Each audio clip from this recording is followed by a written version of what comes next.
So my name is Megan. I'm one of the nutritionists here at the Friedman Diabetes Institute, and today we're going to be cooking a cauliflower dill kale soup.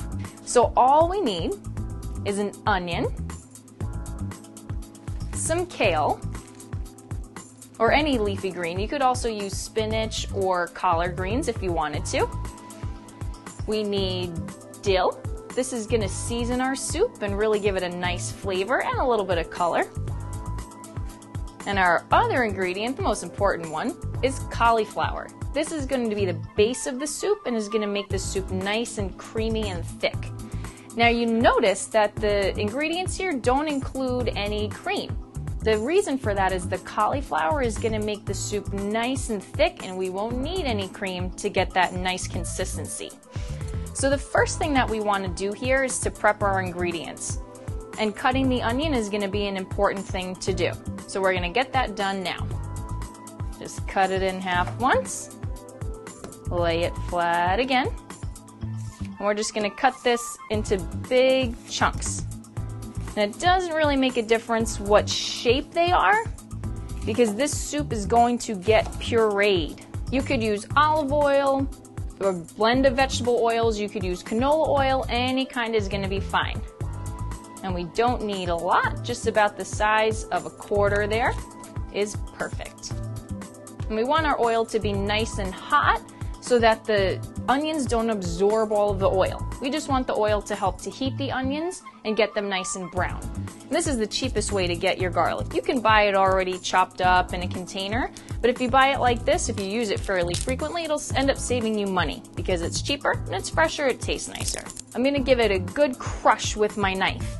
If I crush it with a nice big knife, the outer coating is just going to fall right off. And the outer coating just peels right off.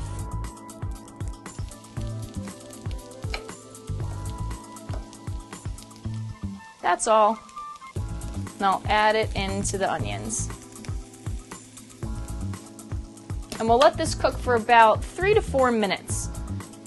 You don't need the onions to be totally brown, but you do want them to start to get that nice caramelized flavor to them.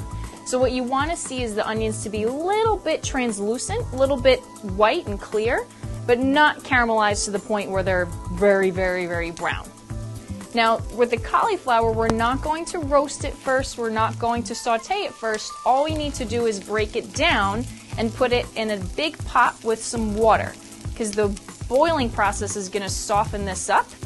And the good thing here is the liquid that we boil the cauliflower in is going to be the base for our soup.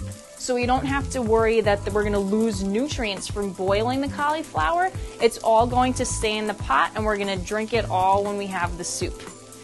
So this is what your cauliflower will usually look like if you buy it fresh. The only thing you need to do is take off these green parts at the bottom and rip it apart. Cut down the middle part of this because it makes it easier to break apart. There we go.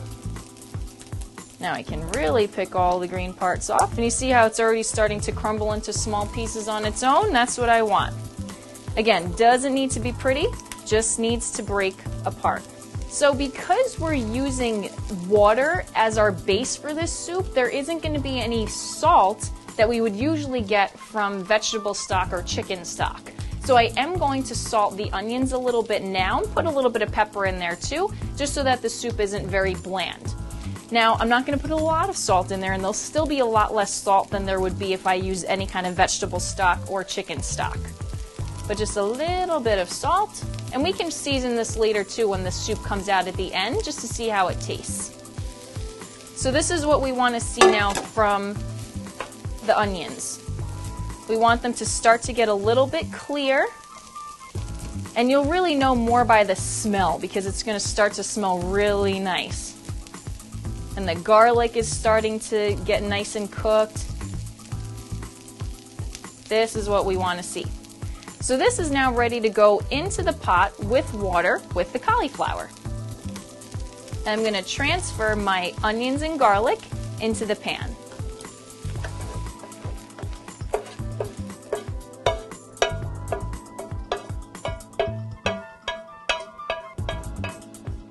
There we go. Get all the little bits in there. Don't want to miss any of those. All right. So now we have our cauliflower, onions, and garlic in our pot. So this just about covers the top of the cauliflower. And again, I'd rather have a little bit less water than have too much. And kale, it's just a dark leafy green vegetable. And again, you could very easily swap this out for spinach, collard greens, or any other kind of dark green leafy vegetable. So what we do here is we just take the kale and give it a rough chop. Again, it's gonna get pureed, so. So our last step is our dill. Our dill is gonna give this soup a really nice flavor, so we wanna use a fair amount of it. It's about 1/4 cup once it's chopped. And I'm just gonna shred it over the top and sprinkle it in. So we're gonna get our lid and put this on, let it come to a simmer. If you keep the lid on, it'll move a little bit faster. So we're gonna let that sit for a while and then we'll come back when it's all ready. So this nifty tool is an immersion blender. All it is, it's a blender on a stick. So instead of having to pour all this hot soup into a blender, you can just take this, put it right into the soup, and mix it all up. It'll puree it with the blade at the bottom of this tool. Hope you enjoyed cooking with us today.